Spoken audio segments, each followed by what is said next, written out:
The system of ascetic meditation known as yoga existed in the time of the Vedas. The Upanishads and the Mahabharata accepted it. It flourished in the age of Buddha, and even Alexander, attracted by the ability of these gymnosophists to bear pain silently, stopped to study them, and invited one of their number to come and live with him. The yogi refused as firmly as Diogenes, saying that he wanted nothing from Alexander, being content with the nothing that he had. His fellow ascetics laughed at the Macedonians' boyish desire to conquer the earth when, as they told him, only a few feet of it sufficed for any man, alive or dead. Another sage, Calanus, 326 B.C., accompanied Alexander to Persia. Growing ill there, he asked permission to die, saying that he preferred death to illness, and calmly mounting a funeral pyre, he allowed himself to be burned to death without uttering a sound, to the astonishment of the Greeks, who had never seen this unmurderous sort of bravery before. 2 centuries later, circa 150 B.C., Patanjali brought the practices and traditions of the system together in his famous Yoga Sutras, which are still used as a text in yoga centers from Benares to Los Angeles. Yuan Chuang, in the 7th century A.D., described the system as having thousands of devotees. Marco Polo, about 1296, gave a vivid description of it. Today, after all these centuries, its more extreme followers, numbering from 1 to 3 million in India, still torture themselves to find the peace of understanding.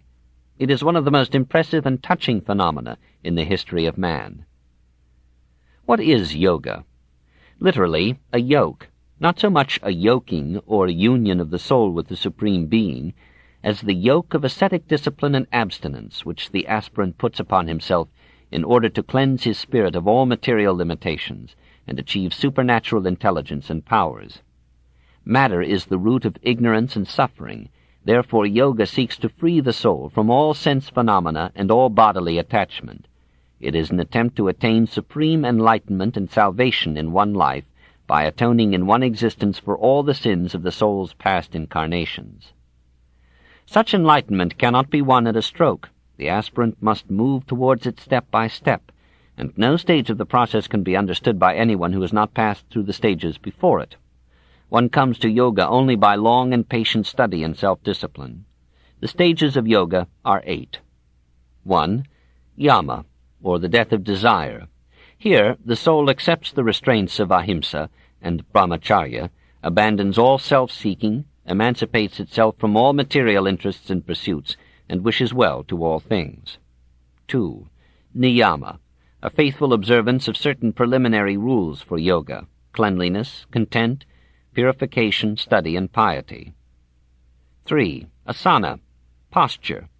The aim here is to still all movement as well as all sensation. The best asana for this purpose is to place the right foot upon the left thigh and the left foot upon the right thigh, to cross the hands and grasp the 2 great toes, to bend the chin upon the chest and direct the eyes to the tip of the nose. 4. Pranayama, or regulation of the breath. By these exercises one may forget everything but breathing, and in this way clear his mind for the passive emptiness that must precede absorption. At the same time one may learn to live on a minimum of air and may let himself with impunity be buried in the earth for many days. 5. Pratyahara, abstraction. Now the mind controls all the senses and withdraws itself from all sense objects. 6.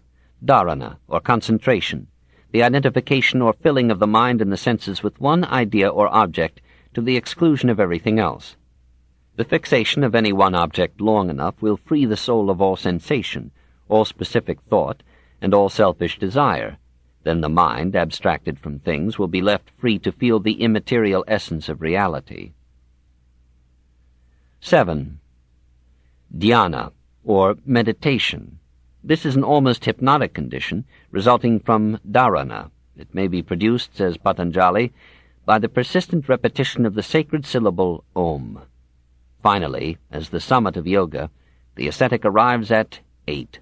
Samadhi, or trance contemplation. Even the last thought now disappears from the mind. Empty, the mind loses consciousness of itself as a separate being. It is merged with totality and achieves a blissful and godlike comprehension of all things in one. No words can describe this condition to the uninitiate. No intellect or reasoning can find or formulate it. Through yoga must yoga be known. Nevertheless, it is not God or union with God that the yogi seeks. In the yoga philosophy, God, Ishvara, is not the creator or preserver of the universe or the rewarder and punisher of men, but merely one of several objects on which the soul may meditate as a means of achieving concentration and enlightenment. The aim, frankly, is that dissociation of the mind from the body, that removal of all material obstruction from the spirit, which brings with it, in yoga theory, supernatural understanding and capacity. If the soul is cleansed of all bodily subjection and involvement, it will not be united with Brahman, it will be Brahman. For Brahman is precisely that hidden spiritual base, that selfless and immaterial soul, which remains when all sense attachments have been exorcised away. To the extent to which the soul can free itself from its physical environment and prison, it becomes Brahman, and exercises Brahman's intelligence and power. Here the magical basis of religion reappears, and almost threatens the essence of religion itself, the worship of powers superior to man. In the days of the Upanishads, yoga was pure mysticism, an attempt to realize the identity of the soul with God. In Hindu legend it is said that in ancient days 7 wise men, or rishis, acquired by penance and meditation complete knowledge of all things. In the later history of India, yoga became corrupted with magic, and thought more of the power of miracles than of the peace of understanding. The yogi trusts that by yoga he will be able to anesthetize and control any part of his body by concentrating upon it. He will be able at will to make himself invisible, or to prevent his body from being moved, or to pass in a moment from any part of the earth, or to live as long as he desires, or to know the past and the future, and the most distant stars. The skeptic must admit that there is nothing impossible in all this. Fools can invent more hypotheses than philosophers can ever refute, and philosophers often join them in the game.